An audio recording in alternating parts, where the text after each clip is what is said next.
هیڅوک مه خبروه، ان که مور او پلار دې وي، د کورنۍ بل مهم غړی دې وي، یا د نږدې ملګری، دوست او تر ټولو نږدې کس درته وي، هیڅوک مه خبروه، ځکه ټول عمر به دوی ستا په اړه د همدې څه په بنسټ باندې فکر کوي او ستا په اړه به یې نظر همغه وي.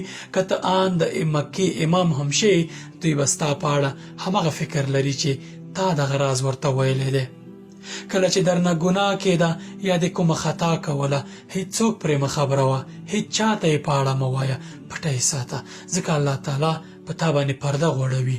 خو ته چې کله دغه ګناه په اړه بل چاته څه وایي، که مور او پلار ته یې وایي، که ملګري ته یې وایي، او تر ټولو نږدې کس ته یې که هم ووایي، که ته څومره ستر انسان شي، که ته څومره تقوادار شي، ان که د کعبې امام هم شي، دوی به ستا په اړه د همدغې ګناه په بنسټ باندې پریکړه کوي چې تا ورته ویلې ده.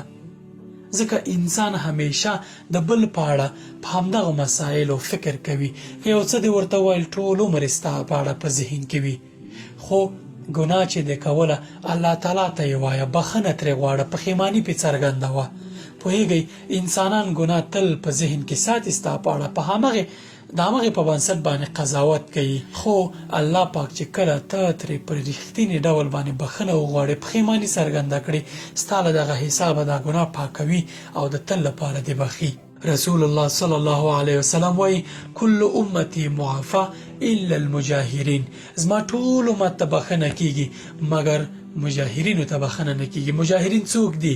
هغه کسان دي چې د شپې ګناه کوي، سهار راځي، الله تعالی په دوی پرده غوړولې وي، خو ټولو خلکو ته وایي چې ما خو بیګا دا ګناه کړې ده، ما خو بیګا هغه ګناه وکړله. که غواړې چې الله تعالی درته بخښنه وکړي، هیڅکله چاته ګناه مه وایئ چې دا ګناه رانه شوي، پټه یې ساتئ. الله پاک ستار یا ستیر دی، په تاسې باندې پرده غوړوي، خو تاسې په خپل ځان باندې خلک مه خبروئ.